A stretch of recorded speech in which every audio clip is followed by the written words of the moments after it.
Well, the Cabbage Patch Doll is plain sight. It's putting in plain sight something that happened a long time ago. It's human cloning.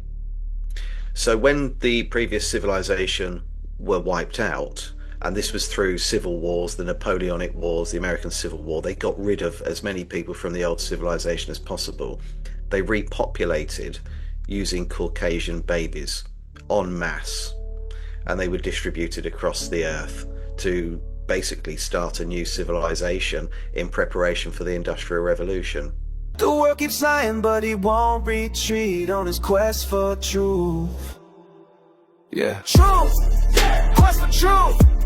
They can't stop me, they can't block me. Moving through, got that fire, they can't block me.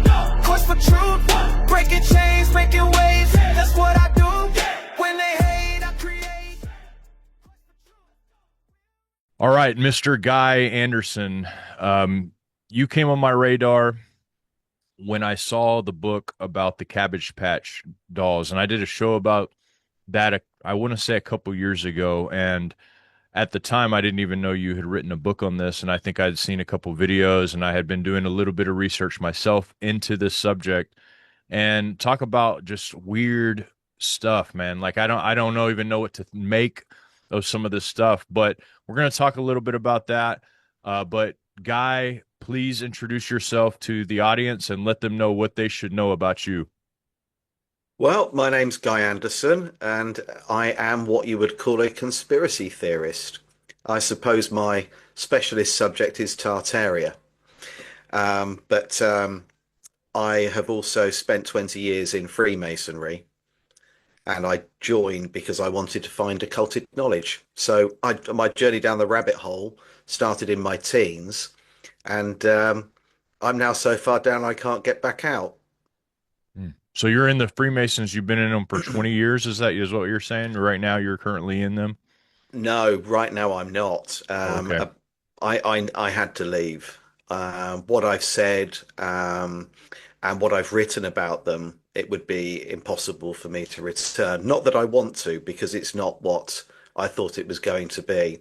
And I slowed down my attendance. They only meet 7 times a year, but I slowed down attending, and I only went back for a brief spell because my youngest son wanted to become a Knights Templar.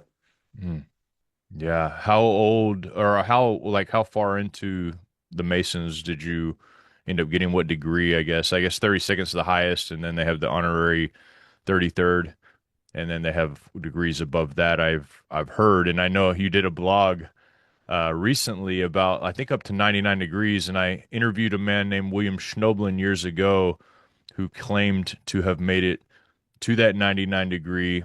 And weirdly enough, I'm actually interviewing a 33rd degree Freemason, I think tomorrow possibly. And so I'm really interested in all this stuff. But before we get to that, what caused you to write this book? Where in the world did you run into that just said, hey, this is a reality. This is something that I need to look into? It was someone called Max Egan. I Okay. started following Max Egan years ago, and I hadn't heard of Tartaria before, and I don't know why, but for whatever reason, it seemed to just resonate with me, and it became an obsession. And I've looked into everything. I've been studying human cloning for years, Atlantis, obviously Freemasonry. Did we land on the moon? Are we on a spinning ball? Antarctica, and so on. This one appealed to me and became an obsession, I think, because it is the biggest cover up of them all. It it Mm. it it blows everything else out of the water. I would have to agree on that, man. As somebody that really enjoys history, I feel like, and growing up, my dad loved history. I loved history, and it was just one of those things that I could really feel like I knew a little bit about. And then, as I studied and found out about Tartaria, which I don't remember exactly what year it was. I want to say it was right around 2018, 2019, somewhere in that range, and started to look into it, looking into the old encyclopedias that we have and seeing Tartaria on these things, looking at some old globes that you'll see that have Tartaria on it, and I'm like, why in the world was this scrubbed? It doesn't make any sense. And so that is something that is one of the weirdest things, and I don't know what conclusions you come to about it. And you've definitely, from what I can tell, studied it in much more detail than I have. So, Cabbage Patch Kids, what the heck is that? Most people listening are going to say that sounds like a doll that I used to play with when I was a child. So, what is the Cabbage Patch doll? Well, the Cabbage Patch Doll is plain sight. It's putting in plain sight something that happened a long time ago. It's human cloning. So when the previous civilization were wiped out, and this was through civil wars, the Napoleonic Wars, the American Civil War, they got rid of as many people from the old civilization as possible. They repopulated using Caucasian babies en masse, and they were distributed across the earth to basically start a new civilization in preparation for the Industrial Revolution. Interesting. So I remember the orphan trains. I remember seeing a lot about orphan Mm. trains during my research. I remember seeing a commercial from what I was read was the first motion picture where they're this lady's pulling children from the ground. Now, is this a metaphoric cloning thing, or is this are they saying that they grew these children from the ground? And the reason I ask is because ultimately, in the scriptures we hear God formed man from the ground, and we're dust, and to dust we shall return.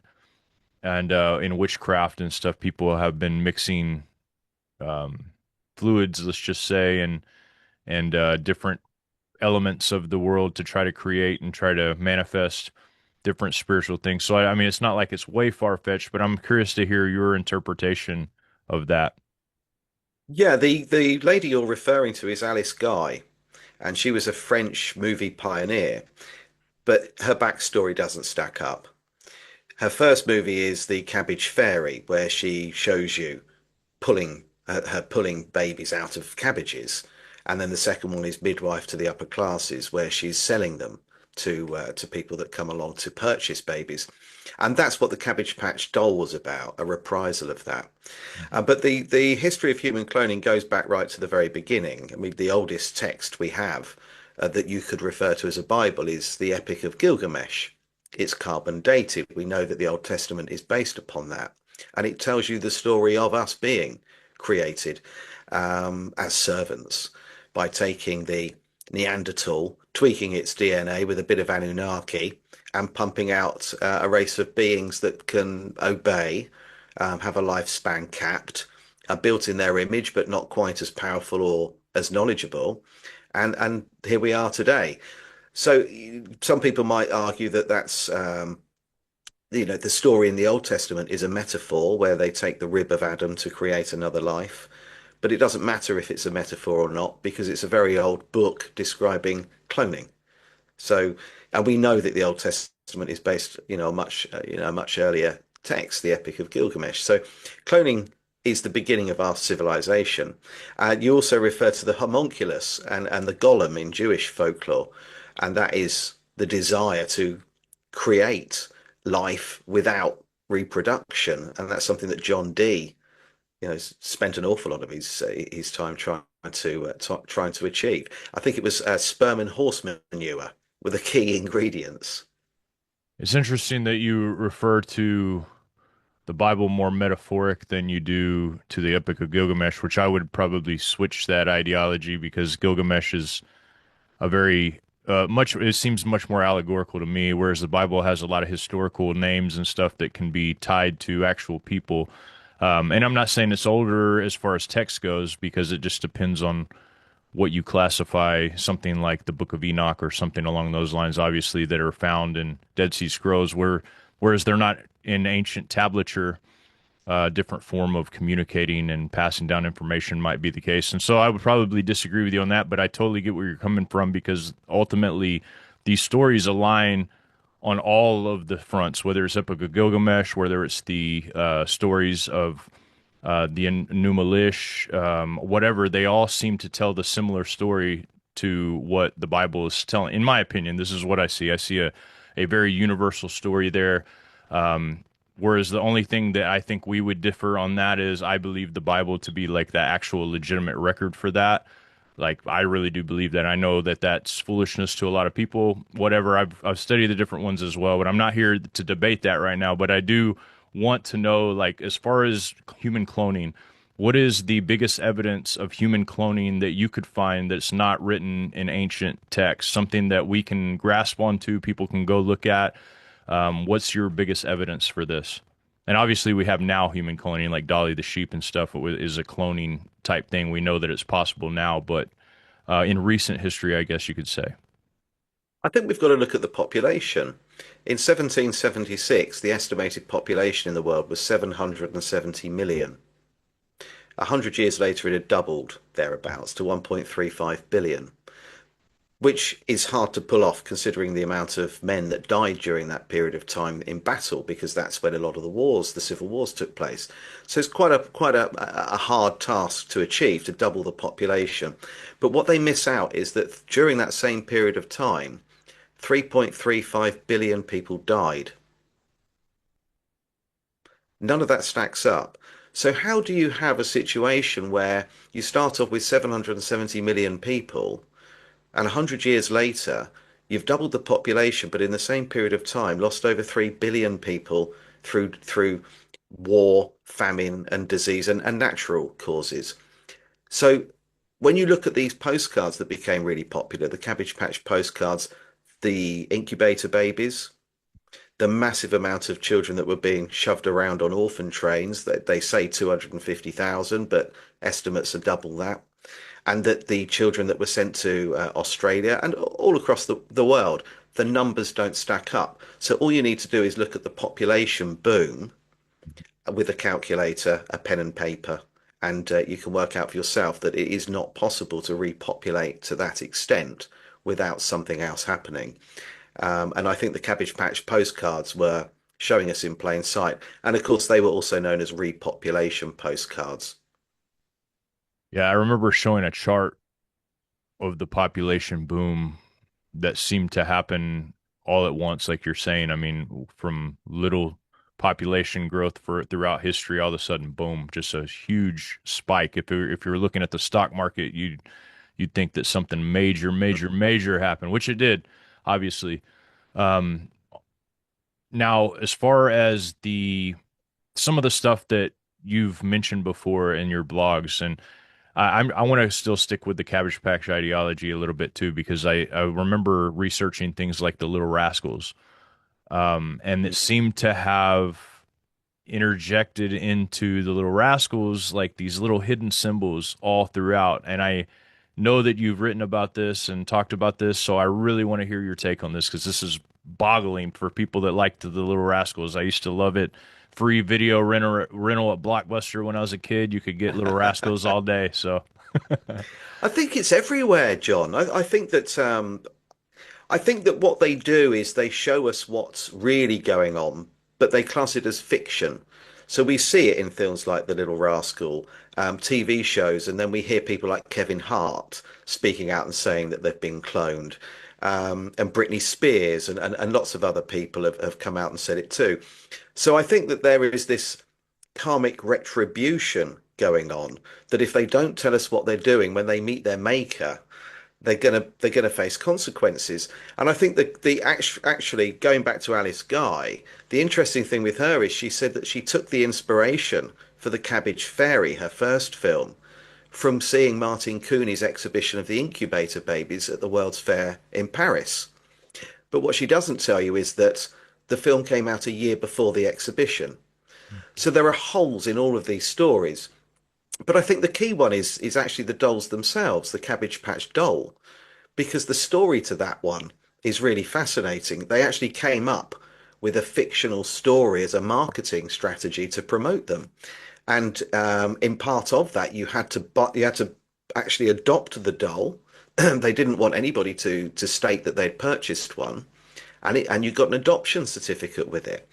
And if it was broken and you sent it back to the manufacturer to be repaired, and it wasn't financially viable to repair it, they returned it to the child with a death certificate.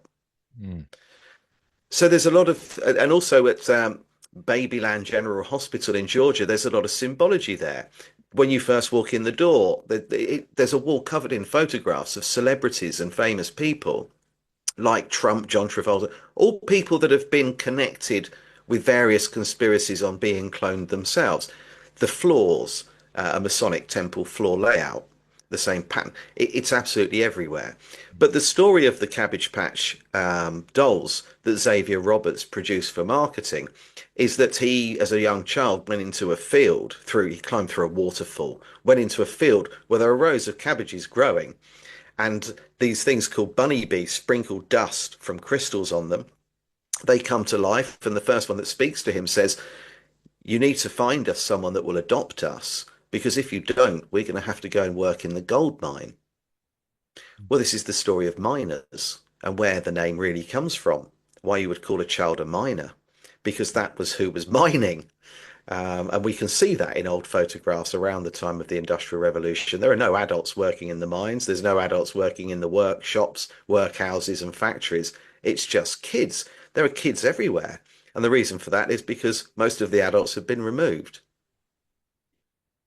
Yeah, the asylums is something that really struck me. The Oddfellows, etc. I actually ended up when I was in New Mexico, I believe, well near the Grand Canyon. I actually had met the one of the head of the biggest Oddfellows lodges in Texas and baptized this guy. He became a believer and baptized him, and we talked. And the symbology is all over the place. It's just so strange to think about these asylums that were literally all over the place. And the Oddfellow thing is basically an orphanage type thing. And so it's a secret society where these orphans were basically, I would say, brainwashed almost into becoming this or that. I mean, we have like the Three Ring Circus is based off of the Three Rings of the Oddfellows. I believe that the guy that started the Three Ring Circus was an Oddfellow, and you just have the names and lists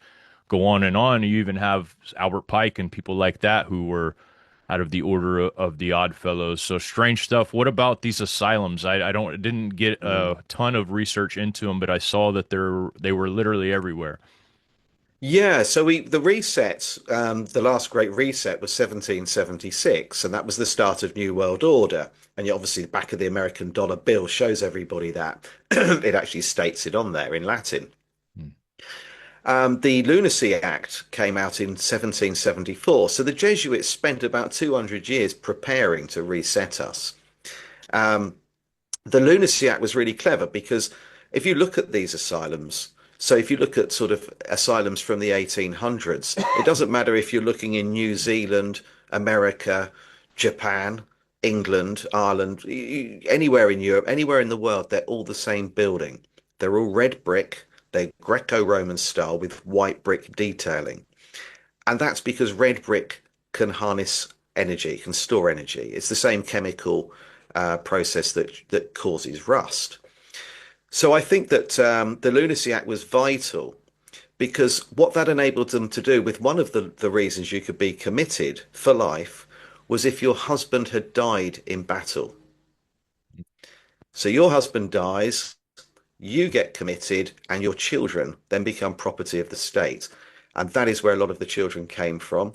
A lot of children went into baby farms. Then we've got the orphan train movement as well. So there's this mass movement of children, babies. But if you look into it deeply enough, you'll see that every single one of them, doesn't matter where in the world you look, they're all Caucasian. They whitewashed the earth. That's really weird, man, when you really think about it. So the idea, I've heard this, and nowadays everything is AI, so you don't know this. Is Trump's name mentioned in these world fairs? Is this a reality? Is this real? Trump's name isn't Trump. Trump's name's Rothschild. It's all buried. They're all Rothschilds ultimately. And so it's very difficult because they've rewritten their own history, their own ancestry and genealogy to hide these things. So it does become difficult. Obviously Trump is connected to Nikola Tesla as well. It was his uncle that went into his hotel room, took the files. Donald Trump's now talking about reintroducing the World's Fairs. So I often wonder if he is trying to re-establish what came before because he has the information. It's very difficult to know because for every person that thinks he's doing good, there is somebody out there that thinks actually he's just part of the club, and going about it in a different way. So Trump's an anomaly. And then we've got the books with him as well. The books written by Ingersoll Lockwood, The Last President, The Adventures of Baron Trump, and so on. These are very strange. At the time they came out, no one bought them, but all of a sudden everybody's reading them. So Trump is an anomaly, requires a bit of deeper digging. And that's what's weird about that book to me, because I don't know anybody that had one of those in their library prior to this boom of this book. I mean, I don't know anybody. And I'm not saying I know everybody with libraries. I know a lot of libraries and stuff, but like no copies of this before that. How you know, I guess just weird. A weird coincidence is all I can say to that. I don't know what to make of some of this stuff. It's very, very strange. And the Back to the Future connection with Trump and the Alice in Wonderland connection. I mean, my goodness, there's so many strange things connected with this man. He is an anomaly, big time. His gematria, everything about this guy is just strikes me as like just so much things, so many things. You saw the guys from the Kabbalists that were giving him, or this award, I guess. Basically, I don't know if it was an award. They gave him a gift and told him that his gematria was equal to, Ben David, Mashiach to Messiah. Crazy stuff is happening on this whole front. So Tartaria, how does that factor into Cabbage Patch Kids and all of that? And we're actually, real quick, before we go into that, I want to tell a quick story that talks about cloning. So a friend of mine, she was roommates in Hollywood with a lady, or a girl who's the heiress of a big, huge company. I don't want to mention the name because I don't want to get my friend in trouble or anything like that. But they freely talk about the cloning center on the corner. This is like something that in Hollywood everybody knows about. They have one literally on the corner of the street. That's what they call it. It's a big building that's got kind of sits back and spirals up into the hills. So crazy stuff. So Tartaria, what in the world is that? How does that fit in? Some people think it's the kingdom of Jesus Christ. Some people think it was the kingdom of the controllers of the world. So where do you stand on it? Tell us what it is, man. Crash course us on Tartaria.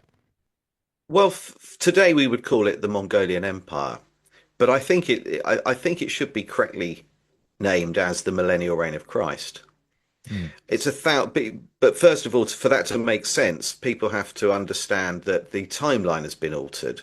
And the best person to research for that, and in my first book, Tesla and Cabbage Patch Kids, I have broken down his research because it's heavy going. He's a Russian mathematician called Anatoly Fomenko, Yeah, I have his and he had books, worked. the issues Ah, of Tartaria and all that. Yeah, yeah. so 1776, the year would have been 976. So if we look at that from the birth of Jesus Christ or Yeshua, then we're not a million miles away from it being 1,000 year reign. And they're not saying that people that research this aren't saying that he lived and reigned for 1,000 years, but his ethos, his spirit, and his way of building that reigned for 1,000 years. And that's why we started to see these incredible cathedrals and churches everywhere, which were centers of healing. People used to go there to heal. They used the frequency inside, which was 432 hertz. The bells operated at that frequency. The pipe organs, which healed your internal organs, operated at 432. So everything was built, if you like, in an angelic way. And everybody worked in that same way. It was peace, harmony, frequency, balance, illumination, self-development. And then we entered New World Order, or Satan's little season. And that was the end. And the consequences were that if that wasn't allowed to happen, then these parasitic families that go back to Marduk or Amun Ra were going to cause a cataclysmic event again, because they believe every time we get out of control, or we know too much, or we're not obeying as much as we were, or we've overpopulated, they wipe us out. And this is the Rothschilds that we're talking about, the children of Ra, the Ra childs. Amun Ra said that he was leaving everything to them when he fled. So that was the consequence of not allowing it. But it was a slow process. The Jesuits infiltrated everything. They started in Russia. They were rewriting history. They were buying the technology and then removing the people they bought it from. And they slowly infiltrated everything from Freemasonry to the Oddfellows, government, local and national government. Um, all orchestrated by the Jesuits, and it was Pope Pius IX that was an integral part of this. They had no money, and the Rothschilds backed them to go out there and wipe everything out. And of course, then we had the boom of the Industrial Revolution and then petroleum, which they all find became very financially powerful as a result of that, and into positions where they were controlling governments. So it was the Jesuits, but behind all that, the Rothschilds. It's greed, power, and control. We were having energy created by the ether for free, and of course that has a conflict of interests if you're trying to get people to burn fossil fuels. And also free travel. Some people refer to the period of time that we would say the Tartarian Empire as the empire of free travel. People were traveling freely across the earth in airships. And they didn't want that either. So we had the introduction of the passport. Um, so it was basically starting again by suppressing absolutely everything in order for certain people to make an incredible amount of money and control who has what and how much of it they can have. So you think they're just kind of leaking out technology a little bit here, a little bit there, making money off of it, and just kind of, well, that would make a lot of sense. I mean, because you have this nothingness that seems to be most of history, and then all of a sudden you have a boom of technology happening around I mean, real early 1900s, I guess you could say, a real the cars and the 40s is really when it took off. But it's pretty mind blowing. And biblically, you hear a similar story. You're talking about the kill offs that happened, and the story of Moses talks about that. The children of Israel became too many, and they wanted to kill them all, so they killed all and then Herod, the king of Mm. Idumea, the Romans, they killed them. They had a big kill off of all the children of Israel. And so I believe this is happening right now. We have a lot of this stuff. We can go on about that, but we don't want to get banned from YouTube or anything. But there's a kill off that keeps happening, it seems like.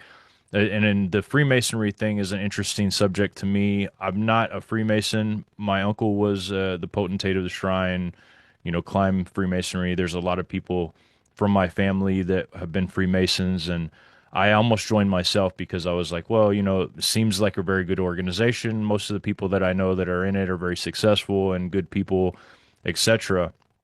But then I did some research, and I'm thinking maybe I don't know what I'm getting myself into. Maybe I should just stick away from this for a little while and see what it is. So, how is Freemasonry playing a toll in this, or playing a part in um, the hiding of Tartaria, and really all of this stuff? I know that they hold a lot of secrets in Freemasonry, or at least they say they do. As a former Mason, I know you can't divulge everything. I mean, you probably could, but some people wouldn't. But what can you divulge to us that makes sense in this whole thing? There is a document that is circulating on the internet. I have it. Lots of people have shared it in Tartaria groups on Facebook. That was taken from the Freemasons' archives that states that they were instructed to help in the removal of Tartaria from history.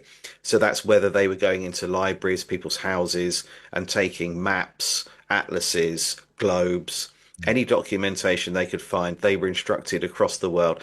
And Freemasonry goes back to Hiram, which is a Rothschild family, goes back to Hiram, who was Hiram Abiff was the architect of King Solomon's Temple, and this is Atlantean technology and knowledge being shared. So what started off as a group of very skilled stonemasons, and if you like, architects in a way that understood sacred geometry and frequency, it was slowly infiltrated again by the Jesuits, the Illuminati, and other nefarious factions, infiltrated it and then sort of turned it into what it is today. So you've got these first 3 degrees, craft, where you have apprentice, Fellowcraft and Master Mason, which is what I am, and that's where most people get to, and they stay there. And then beyond that, it's when it becomes darker and the information isn't shared, and that's where I think a lot of the key information is given out. And then you've got these offshoots called chapter, like Knights Templar. So the Freemasons, along with everything else, every organization, every religion, was all infiltrated by the Jesuits at around the same time. So the Freemasons are just one of many organizations that have been hijacked and used for nefarious reasons for again, greed, control, and to be instructed to actually help remove every single trace of Tartaria. It is there for everybody to see, and they can search online. But there's also a CIA document that was declassified in 1999, stating that all about the suppression of Tartaria, why it was removed, why they didn't want anybody talking about it, and a lot of that happens to be connected to the fact that they wanted Russia, which was one of the key parts of the empire, to appear backward, that they were technologically backward in comparison to the Western world. And the CIA actually have this document online. You can get it on their archives, showing you in black and white why they did it. And it actually has one sentence in it that says, mate, in no uncertain terms, we are stating here that Tartaria and all evidence of it is to be completely removed. Yeah, and I'll put that document up because I think I have a copy of that document for people that are still skeptical that this even existed. I remember talking to somebody that I consider a scholar and talking about Tartaria, and they kind of curled their eyes up. I don't know. They curled their eyes doesn't sound the same as what I'm thinking, but I know they looked exactly at what you're me. They looked thinking. at me. They looked at me sideways. Like kind of like Mm. And then they researched it, and they were mind blown like me. So like anybody that's actually going to look into this, they're going to be blown. Flamenco is a author. I don't have all. I think I have almost all of his volumes. I think there's like one that still hasn't been translated that I haven't found anybody to be able to translate for me, or I haven't really actively tried. Maybe if you have a copy, I would love to read that. But interesting stuff because he goes into the saints and the ideas about like the halo on the head. Where does that come from? And um, a lot of it makes a lot of sense, and that's the weird thing. But the idea of it being in Russia was something that I was like, this is so you're saying that this is Michael the Prince. And there was a lot of things in it that I'm like, I don't know if I can jive with it, but a lot of it was super interesting and made so much sense that it was mind blowing. Him and Velikovsky and people like that have got some interesting takes on some of these things. And of course, Velikovsky, I don't think he talks about Tartaria as much as like the changing of and wiping outs of civilizations and stuff along those lines. Um, the Satan's Little Season thing, a lot of people believe that we're in Satan's Little Season now. There's a lot of people coming out talking about it. And I feel like it all stemmed from Tartaria, the research of Tartaria, because I never heard anybody talk about that before. This is a new eschatological viewpoint of the scripture. No, none of the church fathers, Antonician or nonetheless, thought we were in Satan's little season, but now, of course, we here are 2,000 years later, and it's starting to look like there's people trying to put this together. And so I don't even know what to make of it all. I'm a panologist, so it all pan out eventually. So like eschatology wise, it'll all pan out. I'll figure it out when it comes to play. But I'm interested to see, other than Flamenco's research on that, is there any other evidences that people should see in the correlation of that being Jesus Christ's kingdom, Tartaria, other than what Flamenco had to say and some of the things you were saying? That he wasn't alone. Anatoly Fomenko was only one of three or four Russian scientists and mathematicians that actually wrote about this in a similar period of time. This was really the 70s that it came out. I'll have to send you the names of them because I can't pronounce one of them. One of them I've forgotten. And none of the books, apart from Anatoly's, were actually ever printed in English. They're all in Russian, and I can't find a translation of them, but I've got information on them. So no, it seems to be that people in Russia, that had been researching this were the ones that really wanted to scream about it because they felt that their country had been, I suppose, doctored. Their history had been doctored. Their capabilities and what they had achieved had been completely removed. Um, and most people would have, until relatively recently, a quite dim view on Russia as it being a bit behind us and with the communism. And, we see a little bit like we see North Korea today. They're always perceived in a primitive way in comparison to the rest of the world. So Anatoly Fomenko is really the key figure with his research into the new chronology is where people want to dig. But there is evidence on old maps as well. So if you find an old map of Russia and you look at Siberia, it was called Archangel. It was Archangel before it was Russia, before it was Siberia. And there are lots of areas and regions around northern Russia as well that have biblical names. So old atlases and encyclopedias are certainly worth looking at. And you can see that a lot of places in the world went through name changes, but more so in Russia.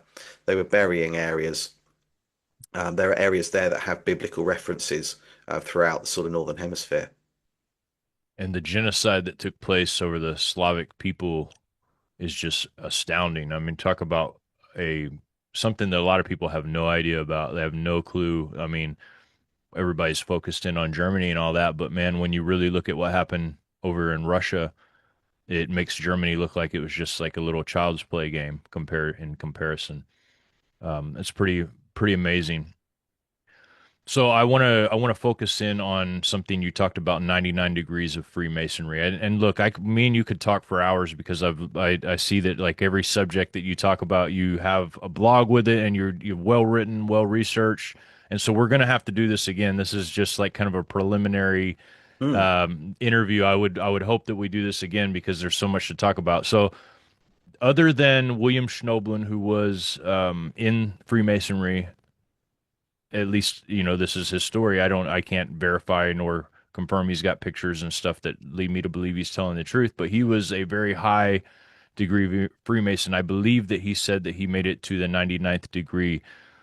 And you wrote about this just, I think it was last week, maybe that you were, or maybe it was last week. I think on your blog you wrote about 99 degrees. Either that or I just came across the blog last week. Um, what's up with that? I mean, because I thought there was only 33rd degree. Because other than William Schnoebelen, I've never heard anybody say that. So, what can you tell me about that? Yeah, so we have these 33 degrees that we all hear about, and we hear about the odd person that claims to be a 33rd degree Freemason. But to the best of my knowledge, and for 20 years in amongst it all, and with some very, very high ranking Freemasons, way higher than I would ever have been able to get to. If you're 33rd degree, you don't discuss it, nobody knows. Hmm. So when someone comes out and says they're a 33rd degree Freemason, I'm always a little bit cynical because as far as I was told for 20 years that that's something that nobody would ever have any knowledge of. All we know is sat at the very top of Freemasonry is the Queen's cousin, the Duke of Kent. He sits at the very top, so we can assume that he is 99 level. um, so yeah, so you've got these 33 degrees that we know about, that they call light degrees, where each time you progress, you become more illuminated. And that's represented here in the UK on the back of our banknotes. So you start off with the £5 notes, which basically says all I have to offer is blood, sweat, and tears. And then when you get further up, it starts to say reading is knowledge, you're becoming illuminated. And then when you get to the £50 note, that this is the beginning of things to come and only a shadow of what's possible. So we have a lot of Masonic symbology showing you that the higher the degree within the 33 degrees, the more illuminated you become. And that's metaphorical, saying that the more knowledge you've gained and the more power you can have and the more money you can accumulate as a direct result. But after that, there is this second set of degrees, 66 degrees, that are dark. And that is where this sort of satanic spin comes on it, where we start talking about, are they worshipping Baphomet? Well, from my research, yes, that does appear to be the case. Who ultimately is it that's controlling all of this? Everything points to the demiurge. We don't know exactly what that is. Um, but I guess this is something that can appear in whatever form is relevant to you. So if you think that that's Baphomet, then that's what you're going to see. And this is what's linked to allegations of blood sacrifice and these very dark rituals. But no one knows for sure what these 99 degrees are. We know what the first 33 are. We know what they're called. We know what you have to do. You know, we know all about Scottish Rite and the Knights Templars and so on. But the 99 degrees are buried deep. No one knows what they actually are. All we know is that is where this whole spin of this sort of satanic dark side of Freemasonry comes from, because on the surface it's a organization that's fraternity, brotherly love, helping each other out, raising money for charity. That's the big push, that at the lower rungs you're raising money for charity. But after the first 33, that is a closed shop for the average person. We are talking about these blood families, and then inviting people in that maybe are key to helping them, you know, achieve their goals. But yeah, the demiurge is what they refer to as the person that they're worshipping right at the very top. And I've got them written down somewhere. Um, the older I get, the worse my memory becomes. And I found that the more information I take in, the harder it is to actually, unless I write it down. And that's actually why I wrote my first book, because my wife said to me that I've been in and out of the doctors for years trying to get help with my memory. And I thought at one point maybe I had very early dementia. So I wrote my book because I didn't want to lose the information I had and not be able to actually share it with my children. And that was actually my fear. Um, but in amongst here somewhere, I mean, people are probably better off going to my blog if they want to actually get specifics on it. Because Speaking of that, before we go much further, tell people how they can check out your blog. I know that for me, I'm on Facebook and I'm a part of your page on Facebook, but yes, yes, how is there another way that people can get a hold of that too? yeah, absolutely. My website is probably the best place to get any of my information from, which is the Tartarian Empire.co.uk. And they can get books on that. But there are also links on there. So if they want to go on the Facebook page, they can. There's a link on there. And they can just click on Facebook, YouTube, Instagram, whatever. But the blogs, a lot of the blogs that I put on there, I've put on there simply because I can't put them on Facebook because I don't want to be shut down. And I've been there before, Yeah. and it's took me a long time. But uh, the a lot of the information on there is sensitive, I Mhm. suppose you could say, like, you know, the Freemasons and who I believe the Antichrist is and so on. So I've got to be a little bit careful. But just going back to what I was saying, I never actually set out to write a book. I wanted to document all of my research, and it sounds a bit strange, before I forgot it. Mhm. Makes And sense. it's just something that I'm battling with all the time. I've have constantly notes all over the place, and I Mhm. just don't seem to be able to retain anything unless I've written it down. And Mhm. then it gets lost up in here somewhere in my own ether. Yeah. But yeah, going back to your 99 degrees question, the 66 are well hidden. They're not documented. You can't find any books on it. It's dark, and it's something that I'm constantly trying to get more information on. But there's no one out there talking about it. No one seems to know anything about it. And that's why it makes me wonder with the William Schnoblin whether or not, because like I said, I can't verify that any of his story is true. I interviewed him and actually put that in the comment down there, but it's interesting some of the stuff he talks about, like, the blood ritual, Mm. vampirism, and all the weird stuff that is associated. And, as far as the Baphomet goes, I don't know. Like I said, I'm not a Freemason, but I do know that high level people in the record industry, Baphomet is the kind of patron god of that. And I've heard that, I don't know if the stories about the Templars are true or not, but according to the Catholic Church anyway, they had a Baphomet. And so that, as far as back as I guess Eliphas Levi was the one to draw this Baphomet. it goes back pretty far, and it seems like it's some kind of controlling entity over dominions of the earth. Um, in Freemasonry, what is Baphomet considered? I mean, it's obviously a goat man, he, she type thing. Yeah, you can see why it's popular in Hollywood Yeah. because we've got this huge push at the moment, haven't we? Everybody's talking about this, and we can't now determine. I mean, every time I put a post up about someone, someone will message me and say, that's a woman. That's an inversion, and it's got to a point now where it doesn't matter what celebrity someone talks about. In certain circles, there will be someone, or maybe a group of people, will say, "Well, that's actually a man, that's actually a woman," and you can see the importance that Baphomet plays in that. When I joined the Freemasons, there were so many people telling me that I was going to have sex with a goat to join. Now that goat comes from somewhere, and it is Baphomet. And I recently went to Tamar in Portugal, which is, if you like, the original headquarters of the Knights Templar.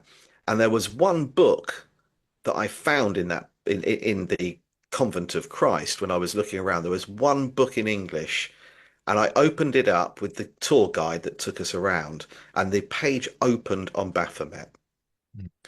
Baphomet is very much key to these people and their agenda, and I think that is the kind of, we become one sex, if you like. There is no male and female. There's one sex, one religion, one world order, one currency, where we're almost homogenized. Everything becomes exactly the same. And I think that that's what they're trying to do. And Tony Blair, the former Prime Minister of England, or of the UK, he has his own faith foundation, which is pushing for one world religion. And he's also pushing to be put in as the Prime Minister for Europe, the European Prime Minister. So there's something going on, and it's very much focused, I think, around Baphomet and what Baphomet represents. Absolutely. I was told in the Order of the Odd Fellows, and I remember on the Little Rascals, they had the ride the goat ritual. I think there was a whole episode called Ride the Goat on the Little Rascals. And so there is something to all that, something very dark and sinister. I'm sure that there are people that will contact you and reach out to you that will have stories after this episode. At least I hope so, because people reach out to me all the time about weird things. Even one guy had what he calls the oldest lodge in the Northeast up there near, DC and all that, and he owns that property there, and he claims to have seen Baphomet in the house, and the whole house is built on Masonic principles. As he sent me the layout, it's really interesting. So you never know what kind of people you're going to meet. So I hope you learn more. I know I'm curious as well. I'm trying to learn more and more about all of these different things because they're fascinating to me. And I don't know, I think sometimes you think you know, but you don't know. So I want to say this, man, we're going to have you back on. This doesn't seem like long enough, but I have an interview lined up directly after this.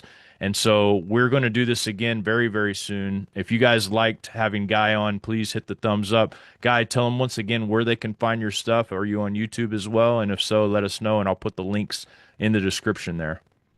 Yeah, so the best place is my website because they can link then to YouTube, Facebook, wherever, and it's the tartarianempire.co.uk.